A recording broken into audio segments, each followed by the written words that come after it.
2020, der Caravan-Salon. Ja, hier steht ja der Rossini Finest Edition und hier ist Patricia. Ich grüße Sie, Patricia. Hallo Sven. Ja, der ist wunderschön, der Wagen. Er ist für eine ganze Familie. Ja, ist doch optimal, oder?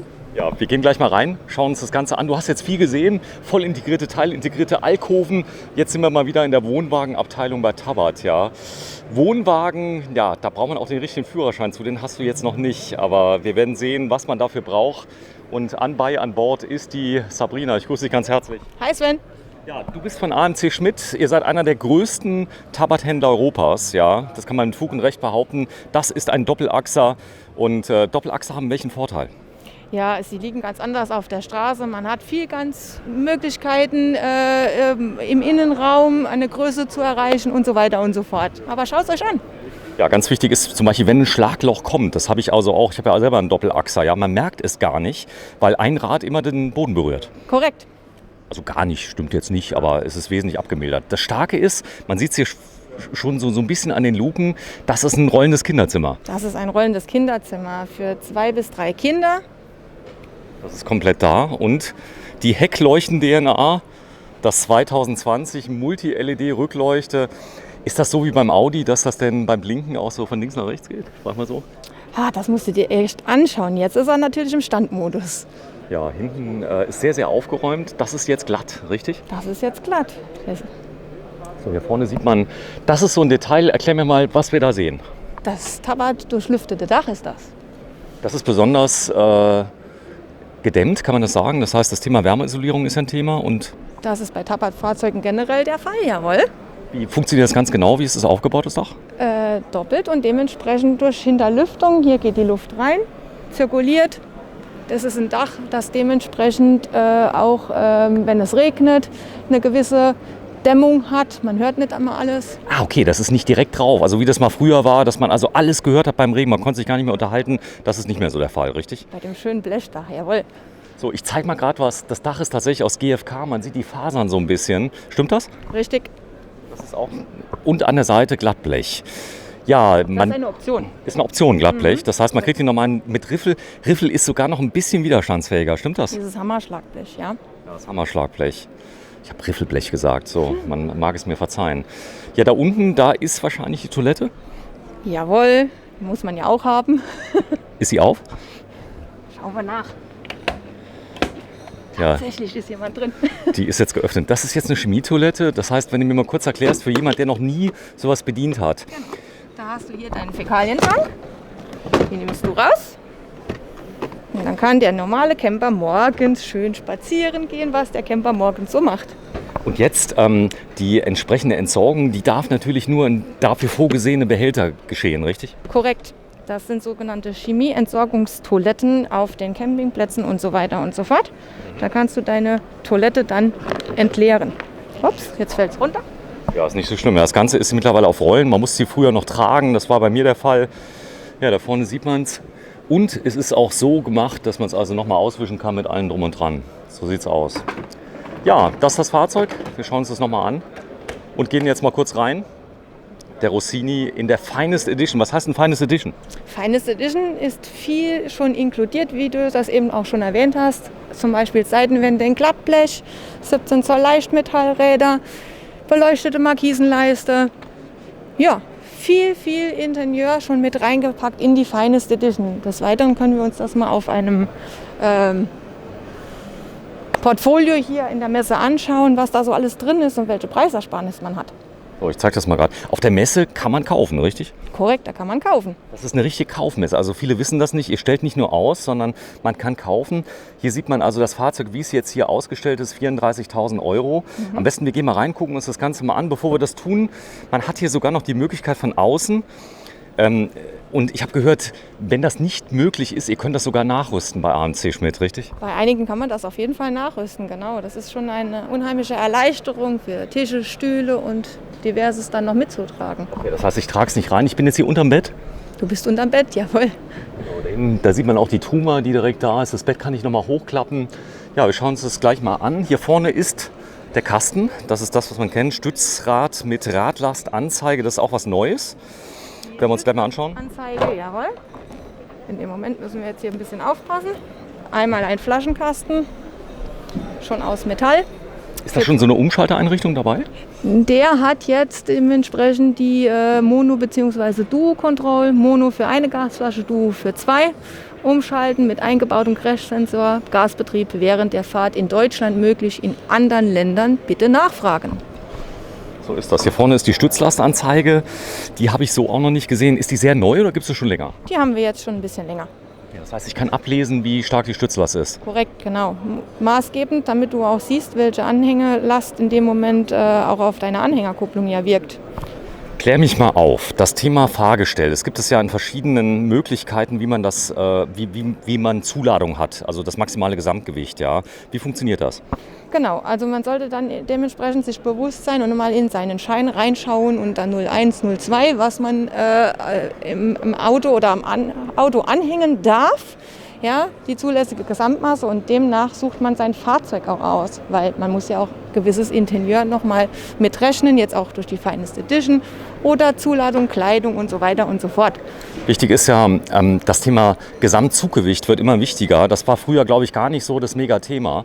Das heißt, Gesamtzuggewicht war, ich sag mal, bis vor kurzem stand es noch nicht mal im Fahrzeugschein mit drin, ja. Und mittlerweile gucken die ganz genau drauf. Das heißt, nicht nur die Anhängelast ist wichtig, ja, sondern das Gesamtzuggewicht. Korrekt, genau.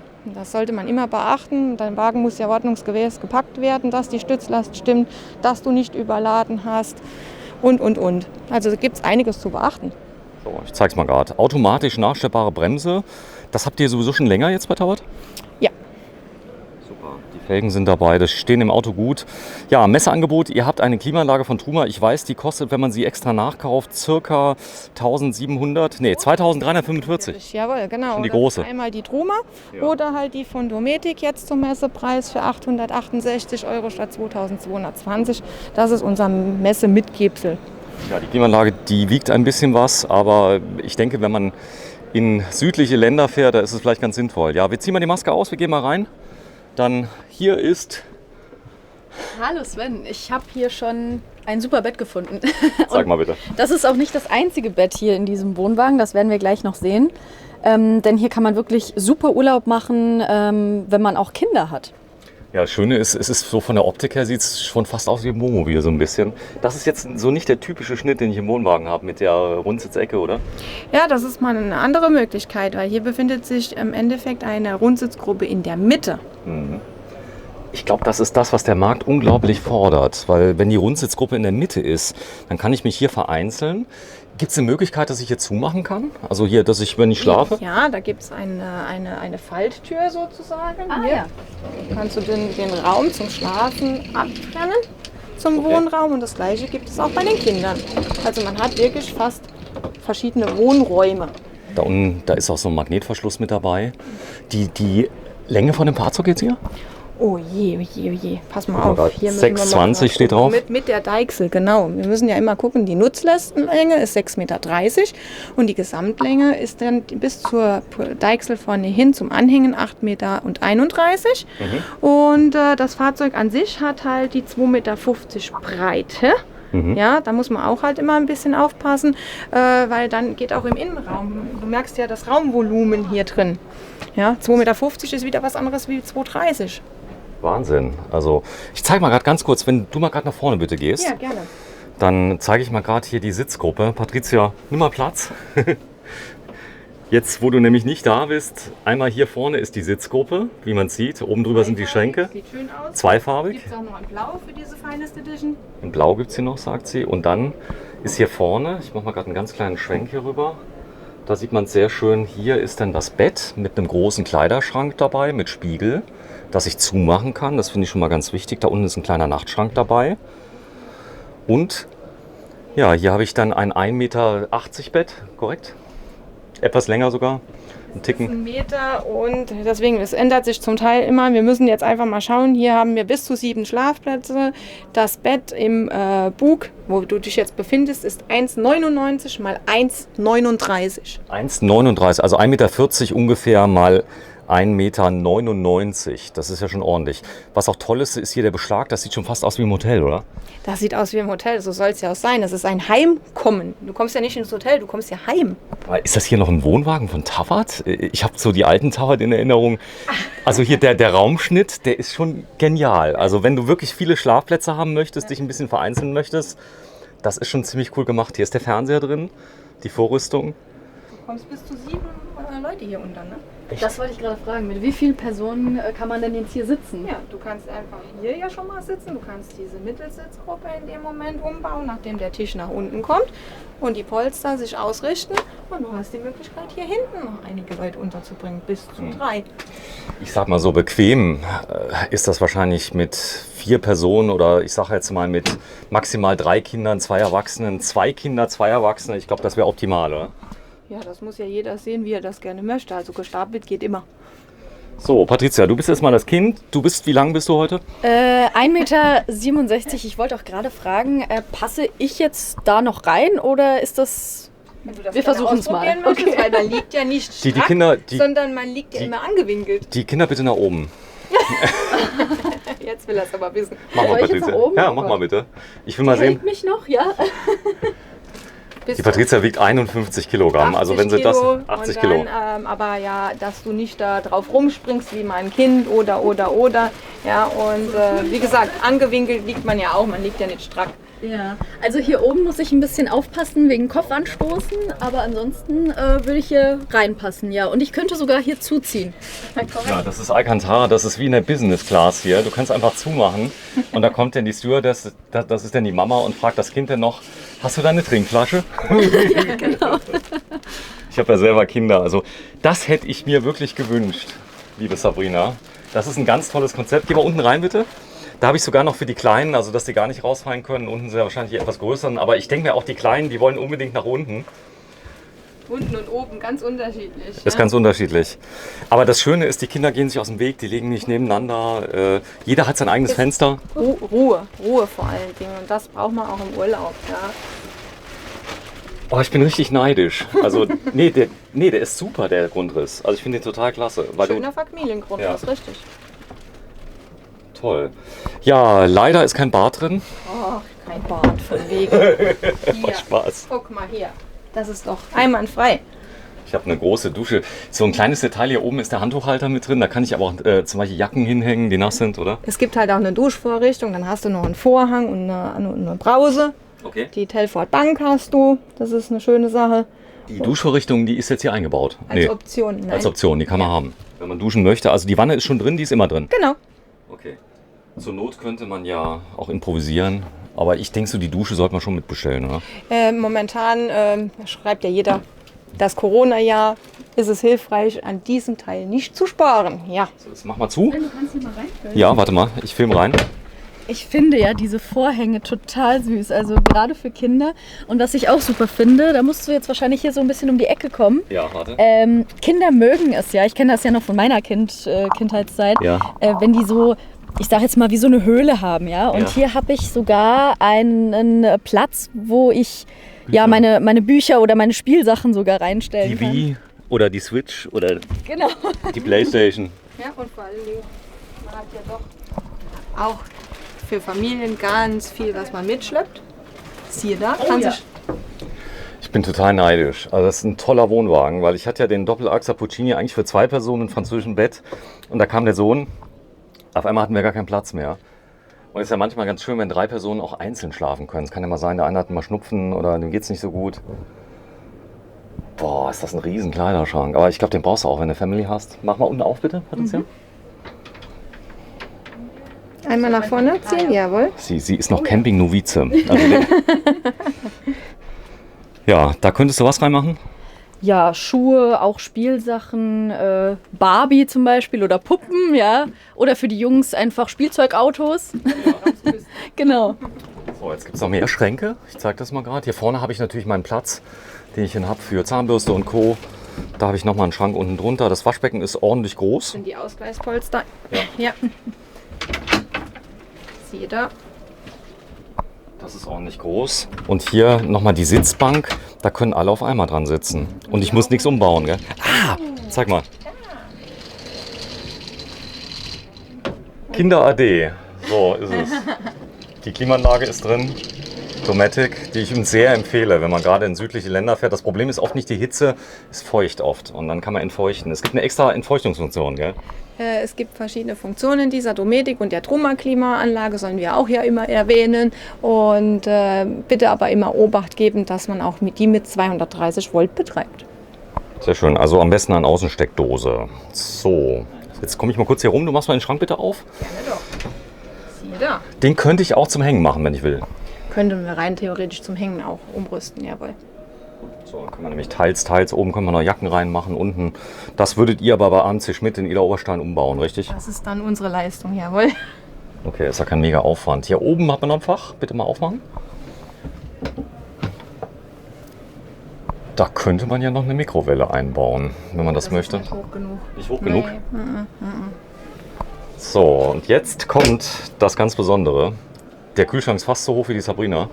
Ja, aber das ist dieser Kühlschrank, ich weiß auf das, was du raus willst. Das ist ein ganz normaler Kühlschrank, den man einseitig öffnet. Wir haben nämlich diese Kühlschränke, die so aussehen, die kann man von beiden Seiten her öffnen. Ja? Der hier geht nur von einer. Der geht nur von einer Seite. Nee, auf was ich Wert lege, ist nämlich Folgendes. Du musst dich nicht mehr bücken. Das war das Wichtige, was ich dir sagen wollte. Bei ganz vielen Kühlschränken, die sind unten verbaut und dann willst du irgendwas rausholen, dann musst du dich tief runterbücken. Und hier kannst du einfach, stell dich mal kurz davor, man kann ja oben das Eisfach, kann man deaktivieren und den Kühlschrank erweitern, geht das? Wie Oder weit ist es ein zu reines Eisfach? Das ist ein Eisfach. Ein Eisfach, okay. Ja. Nee, ich habe so einen Kühlschrank, da kommt man es rausnehmen und dann kommt man daraus einen weiteren Kühl. Nee, das ist Eis. Pizza und Co. Genau. Und hier unten habe ich den, der funktioniert mit mehreren Betriebsarten? Der funktioniert jetzt, das siehst du hier oben in dem Moment über Gas und über 230 Volt. Für die 12 Volt sind die eigentlich so nicht mehr ausgelegt. So, das geht automatisch. Also während der Fahrt kann es sein, unter 12 Volt während der Fahrt, dass er dann nicht mehr so gut kühlt, oder? Gar nicht eher, weil dann spielt unsere Mono- und Duo-Control die Rolle mit. Ja, Gasbetrieb während der Fahrt und die Leistung ist gebracht. Aber wenn ich den gut vorkühle und je nachdem, wohin ich fahre, habe ich ja zu Hause auch nicht, dass wenn der Strom ausfällt, dass ich gleich alles wegwerfen kann. Das ist so, ja. Hier oben habe ich viele Oberschränke. Ja, das nächste, was ganz wichtig ist, die Küche. Soft Close. Ah. So, das Soft Close klappt übrigens besser. Es klappt trotzdem. Ohne Beladung. Das ist toll, ne? Normalerweise klappt das, ohne Beladung klappt das nicht, aber es klappt trotzdem. Und da unten habe ich einen Apothekerschrank. Ah, du siehst, du findest für alles einen Platz. Machen wir gerade ganz unten auf. Mal sehen, ja, ob das ein Fach ist. Genau. Das heißt, da können wir ganz schwere Sachen. Könntest du rein theoretisch ganz schwere Sachen, was du so mitschleppst, auch Vorräte und so weiter und so fort, Milchpäckchen und. Ist die Bank zu öffnen hier? Kann man die aufmachen? Die Bank kannst du. So, ich sag jetzt mal. Gehen wir zu dir oder gehen wir ja, zu mir? Ist wie du möchtest. So, hast du die Möglichkeit, da auch Sachen noch zu verstauen. Okay, das ist zum Beispiel für Dinge, die vielleicht nicht so schwer sind, denn das Thema Überladung ist immer ein großes Thema. Wie ist hier die Zuladung ungefähr? Kannst du mal schauen? Richtig laden ist wichtig, richtig laden. Und zwar hast du hier, wenn du werksseitig ihn auf 2 Tonnen auflastest, hast du 330 Kilo und du kannst ihn mit einer 2,5 Tonnen Achse bekommen, dann hast du bis zu 830 Kilo, je nachdem an Zuladung. Man sollte, wenn man die Möglichkeit hat, 2,5 Tonnen zu ziehen, zum Beispiel ein VW-Bus, meiner kann das, ja. Man sollte halt im Fahrzeugschein reinkommen. Man sollte vielleicht auch das Zugfahrzeug dann wählen. Also es ist schon sehr praktisch, wenn man 2,5 Tonnen direkt wählt. Dann brauchst du nicht mehr zu achten auf die Zuladung. Und 800 Kilo, das passiert, das kann man schon mal mitnehmen. Also das ist schon eine reife Leistung. Wenn ich Wassertank gefüllt habe, wenn ich 2 Gasflaschen mit dabei habe, habe mein Essen, habe meine Kleidung, möchte noch vielleicht Fahrräder, irgendwas mitnehmen. Ja. Sollte man tun, ja. Das sollte man sich vorher bewusst drüber sein. Viele Leute kommen und haben nicht in ihren Schein geschaut. Das wäre für uns auch ganz hilfreich. Ja, ganz gut. Aber ihr beratet da ja auch in Ida Oberstein. Das ist nicht das Problem. Ja, ihr seid einer der größten Tabakhändler. Wie kam das? Das heißt, also Doppelachse haben es euch immer angetan. Ihr bedient die Leute europaweit, richtig? Korrekt, jawohl. So, die Truma, war früher so den Wohnmobilen vorbehalten. Mittlerweile in fast allen Wohnwagen.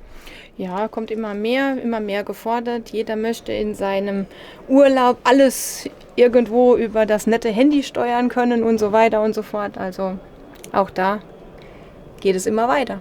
Es ist so. Das heißt, die macht warmes Wasser und warm, richtig? Die macht über einen Elektroboiler das Wasser warm. Wenn man einen Gas-Elektroboiler möchte, gibt es das also auch. Dann kann ich beides tun. Okay, das heißt, ich kriege den Strom vom Campingplatz und kann damit auch warm machen? Stimmt das? Mit dem Strom vom Campingplatz kannst du nur dein Wasser warm machen. Okay, also nicht warm machen im Raum drin. Nein, das ist eine extra Funktion. Dementsprechend, das ist eine Truma-Heizung, die Kombi 6 und die gibt es aufgerüstet als Kombi 6E. Dann könnte ich Gas und elektronisch heizen. Ja, stark ist der Wasserfilter. Ein System, das gibt es wie lange schon, BWT? BWT seit vorletztes Jahr.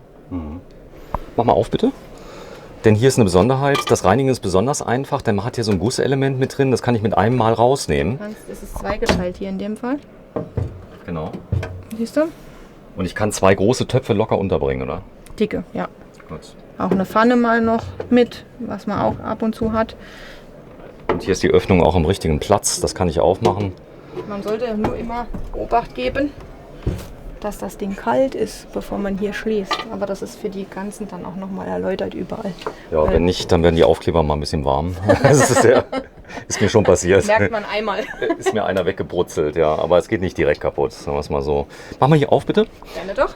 Denn da ist ein... Du willst jetzt das Tabat-Komfort-Schlafsystem sehen?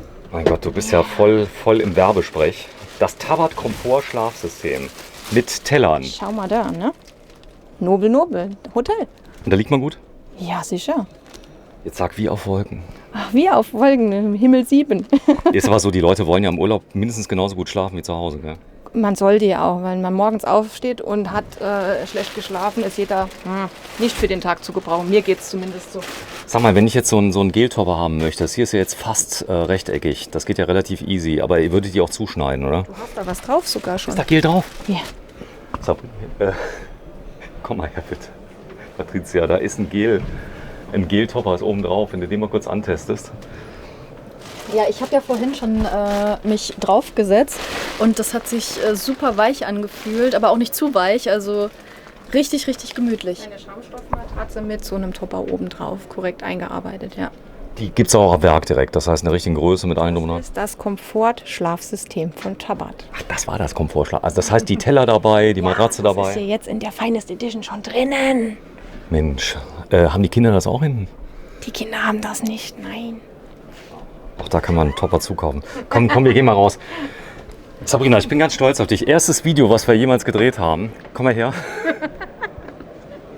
Du hattest einen Heidenbammel, hast gesagt, ich habe keinen Bock vor die Kamera zu gehen. War es denn schwer? Nein, und ich hoffe, es gefällt euch. Du verkaufst Wohnwagen wirklich schon ewig, oder?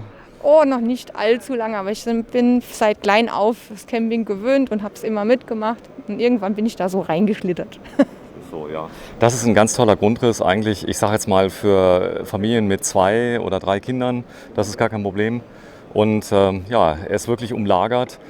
Und das hätte ich mir damals gewünscht, eine richtige Beratung. Da hätte ich mir vielleicht den Puccini, den ich damals hatte, nicht gekauft. Weil, Aber du bist doch mit deinem Puccini zufrieden, oder? ja, aber es ist so mit einem Kind dann und umbauen dauernd. Ja, und das wenn du hinten stimmt. feste Betten hast. Wenn du feste Betten hast.